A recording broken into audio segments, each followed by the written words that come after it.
Hey everyone, Pastor Dressler here, and with summer coming to a close, it's time for another edition of Up Close and Personal, episode 54, the We're Back edition, because things are happening really quick now as summer comes to a close. We look forward to seeing everyone on the first day of school on Monday, and it's going to be an exciting time. And we teachers are busily getting ready. We've had painters in the school over the summer. We've had some windows replaced, a new roof on the portable. So a lot of things going on. Our custodians are feverishly cleaning up after the painting, all the dust and all that stuff, and teachers are getting their classrooms ready. So lots going on here at the school over these last few days. Tomorrow, if you're watching this today, then tomorrow is the Meet the Teacher night. And we look forward to seeing the students come in. This is an opportunity to bring all your school supplies in so you don't have to do it on the first day. Get them set in your desk, in your lockers, all that kind of stuff. And of course, meet your teacher. And they'll tell you a little bit about what this year is going to be like and give you some of the resources that you need. Students in grades 3 to 9, doesn't hurt to bring your Chromebook for this time, and we can make sure it's all set up and ready to go with your school account. So we hope you're able to come out for a little bit sometime between 5 and 8 on this Thursday. Okay. Let's talk about kind of the reentry plan. As you may have heard, the government announced they're hoping for a rather normal school year for us. I'm not sure what the word normal means anymore, but certainly we hope that it's a more typical school year than last year was. So let's talk about what that'll look like. Something that hasn't changed from last year are COVID symptoms. If a person comes down with symptoms from COVID, then they shouldn't be at school.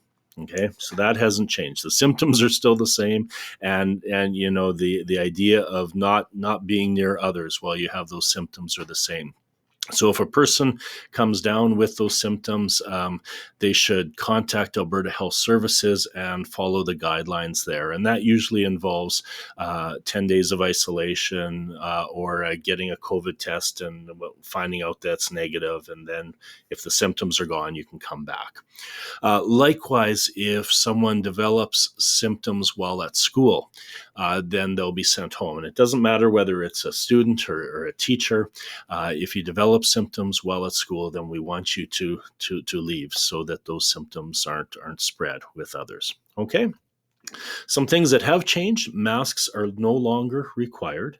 Now, if someone wants to wear a mask, they are more than welcome to do that. And we'll make sure that, there's no teasing or anything like that going on.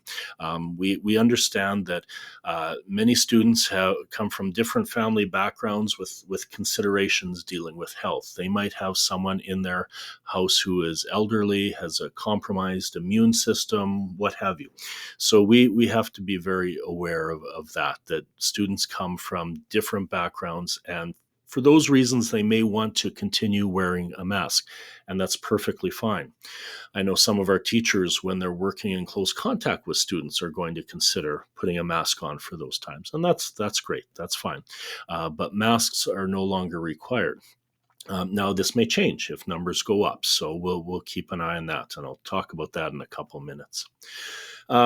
Various forms of sanitization and hygiene, those will continue. An emphasis on washing hands, hand sanitizing when you come into the building. These hand sanitizing stations will still be there at the entrances. Each classroom will have a hand sanitizing pump within it. Also, our custodians at the end of each day, at least for this first month or so, while we're still a little concerned about this variant, this Delta variant, our custodians will be sanitizing the classrooms each day at the end of the day. So we're still taking those protective measures to try and limit contact with any viruses. Parents, Last year, you couldn't come into the school barring an emergency, right? We've lifted that as well. So parents are able to come into the school. But parents, we want you to think about this too, particularly during the first month or so. Once school gets going and the students are settled, think about, okay, do I really need to enter the school? Is this something that I can get this information across or receive information by a phone call or email instead of coming in? Then maybe do that. Um, do I need to walk my child right to the classroom now that they know where the classroom is and they're used to going there? Do I need to do that each morning, or can I say goodbye at the door? We're just asking parents to be smart about that and to think about it. And so we are limiting contact within the school, particularly during these first couple months. But parents, you are welcome. We won't ban you from coming in. And we missed you last year. We missed the increased contact between school and parents. Sports, we're hoping for sports to return, and the various leagues will have some protocols for those, and once those are in place, we'll let you know what they are. But certainly, we're looking forward to those sports programs starting up again. We did miss those last year. What if numbers increase? Well, there's already a procedure in place, and this has been here for years, even before COVID was even a known thing, wherein when a school has a 10% or greater absentee rate due to illness, we contact Alberta Health Services and discuss various options with them and receive their input. So that's already been in place, and that'll continue to happen, and particularly with COVID still around. If absentee rates are increasing, we will be in touch with Alberta Health and decide where do we go from here. And that may mean tightening up some of these protocols, bringing in some temporary masking for a week or two, those sorts of things. So they are the health professionals, so we lean on them in times like that. But being a small school, we're able to react and pivot as needed, and we'll certainly do that as we go forward in this year.